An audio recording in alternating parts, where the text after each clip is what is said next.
नमस्कार साथियों, मेरा नाम है जय मौर्य और स्वागत है आप लोगों का गुरुकुल स्टडी अड्डा में। साथियों, आज मैं आप लोगों के लिए कक्षा 6 हिंदी का अभ्यास प्रश्न लेकर के आया हूं। तो साथियों, आज का हमारा पाठ है 19। अब पाठ का नाम है इसे जगाओ। तो आज हम लोग इस अध्याय का अभ्यास प्रश्न तथा भाषा की बात को देखेंगे। तो यहाँ देख लीजिए साथियों, पहला प्रश्न है, कवि ने किन किन माध्यमों से मनुष्यों को जगाने की बात की है। इसका आंसर देखिए, कवि मनुष्य को सूरज, हवा, पक्षी के माध्यम से जगाने की बात करता है। कवि मनुष्य को सूरज, हवा, पक्षी के माध्यम से जगाने की बात करता है। दूसरा प्रश्न है, मनुष्य को वक्त पर जगाओ कहने से कवि का क्या तात्पर्य है। आंसर देखिए, कविता में मनुष्य को वक्त पर जगाओ कहने से कवि का तात्पर्य है कि मनुष्य समय रहते ही सतर्क हो जाए और अपना लक्ष्य प्राप्त करे। कविता में मनुष्य को वक्त पर जगाओ कहने से कवि का तात्पर्य है कि मनुष्य समय रहते ही सतर्क हो जाए और अपना लक्ष्य प्राप्त करे। तीसरा प्रश्न है, निम्नलिखित पंक्तियों का आशय लिखिए। इसमें से नंबर क्या है, जो सच से बेखबर सपनों में खोया पड़ा है। और नंबर क्या है, क्षिप्र तो वह जो सही क्षण में सजग है। तो चलिए इसका आशय देख लिया जाए। तो हम लोग पहले क्या का आशय देखेंगे, जो सच से बेखबर सपनों में खोया पड़ा है। तो इसका देख लीजिए आशय, जो सच से बेखबर सपनों में खोया पड़ा है का आशय है कि मनुष्य जो वक्त को ठीक से नहीं समझ रहा है और आने वाले समय से बेखबर है, उसे सचेत होना चाहिए। और नंबर क्या है, क्षिप्र तो वह जो सही क्षण में सजग है। इसका आशय देखिए, क्षिप्र तो वह जो सही क्षण में सजग रहे से कवि का आशय है कि जो सही समय पर सचेत होकर कार्य करता है वह बुद्धिमान है। नंबर 4 देखिए, इस कविता को कोई अन्य मनचाहा शीर्षक दीजिए। आंसर देखिए, इस कविता का शीर्षक सुबह का संदेश भी हो सकता है। अब आइए हम लोग भाषा की बात पे आते हैं। भाषा की बात में देखिए, पहला प्रश्न है, निम्नलिखित शब्दों के पर्यायवाची लिखिए। पवन, पक्षी, वक्त, सजग और क्षिप्र। तो इसका पर्यायवाची यहाँ देख लीजिए साथियों। पवन का पर्यायवाची है समीर, वायु, हवा।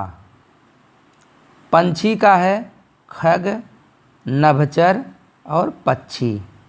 वक्त का है समय, अवधि, अवसर।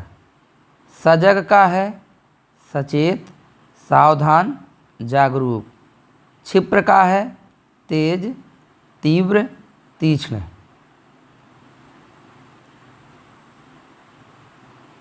अब यहाँ देखिए दूसरा प्रश्न क्या कर रहा है, दिए गए शब्दों के तत्सम रूप लिखिए।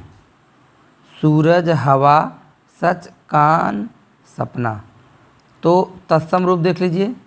सूरज का तत्सम रूप क्या है, सूर्य है। सच का तत्सम रूप सत्य है। सपना का तत्सम रूप स्वप्न है। हवा का तत्सम रूप वायु है। कान का तत्सम रूप कर्ण है। अब तीसरे प्रश्न पे हम लोग आते हैं। यहाँ देखिए तीसरा प्रश्न क्या कर रहा है, निम्नलिखित वाक्यों के रिक्त स्थानों की पूर्ति रेखांकित शब्दों के विलोम से कीजिए। तो जो रेखांकित शब्द है उसके विलोम से हमको यहाँ क्या करना है, इनको यहाँ फिल करना है, यहाँ जो खाली स्थान है। ठीक है, तो अच्छे स्वास्थ्य के लिए समय से जागना और समय से यहाँ क्या होना चाहिए, जागना का क्या होना चाहिए, सोना चाहिए। तो यही देख लीजिए पूरा यहाँ भरा हुआ है। अच्छे स्वास्थ्य के लिए समय से जागना, समय से सोना चाहिए। दूसरा है, शिक्षा हमें सही और गलत का निर्णय करने में सहायक होती है। नंबर 3, सच बोलने वाले झूठ से दूर रहते हैं। नंबर 4, वक्त बेवक्त खाने से अनेक बीमारियां होती हैं। नंबर 5, दौड़ में आगे देखना चाहिए, पीछे मुड़कर नहीं। इसके बाद यहाँ चौथा प्रश्न देखिए, वाक्य में शब्द के जिस रूप द्वारा संज्ञा या सर्वनाम का संबंध क्रिया के साथ ज्ञात होता है उसे कारक कहते हैं। कारक के चिन्हों को विभक्ति कहते हैं। कारक के चिन्हों को क्या कहते हैं? विभक्ति कहते हैं। यहाँ वाक्य के शब्द के जिस रूप द्वारा संज्ञा सर्वनाम का संबंध क्रिया के साथ होता है उसे कारक कहते हैं। तो यहाँ देखिए कारक और विभक्ति दिया हुआ है, कारक और विभक्ति, इसको याद करना है छात्रों को।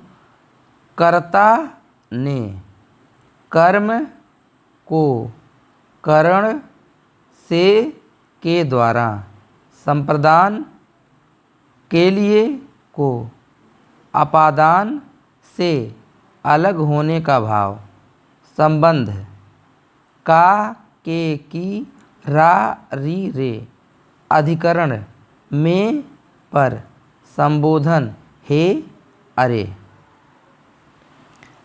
इसके बाद 5वां प्रश्न यहाँ देख लीजिए क्या कह रहा है। निम्नलिखित वाक्यों में विभक्तियों को रेखांकित कीजिए एवं कारक का नाम लिखिए। नंबर क, जरा इस आदमी को जगाओ जो सच में बेखबर सपनों में खोया पड़ा है। नंबर ग, इसके कानों पर चिल्लाओ। नंबर ग, सूरज ने पवन को जगाया। नंबर अंग, महात्मा परोपकार के लिए जीवन बिताते हैं। तो यहाँ देख लीजिए आंसर में नंबर 1, जरा इस आदमी को जगाओ, तो को है तो कारक हो जाएगा कर्म। जो सच से बेखबर सपनों में खोया पड़ा है, कारक हो जाएगा अधिकरण। नंबर ग, इसके कानों पर चिल्लाओ, ये भी हो जाएगा अधिकरण। सूरज ने पवन को जगाया, कर्म। महात्मा परोपकार के लिए जीवन बिताते हैं, संप्रदान। अब इन्हें भी जाने तो इस जो पाठ के जो लेखक हैं उनको जान लीजिए। भवानी प्रसाद मिश्र का जन्म 1914 ईस्वी में हुआ। बीए तक की शिक्षा प्राप्त करने के बाद वह कल्पना पत्रिका के संपादक हो गए। उन्होंने आकाशवाणी में भी कार्य किया। गीत फरोश कविता के कारण उन्हें विशेष ख्याति मिली। उनकी प्रसिद्ध रचनाएं बुनी हुई रस्सी, गांधी, पंचसती, गीत फरोश है। मिश्र जी का निधन सन 1985 में हो गया।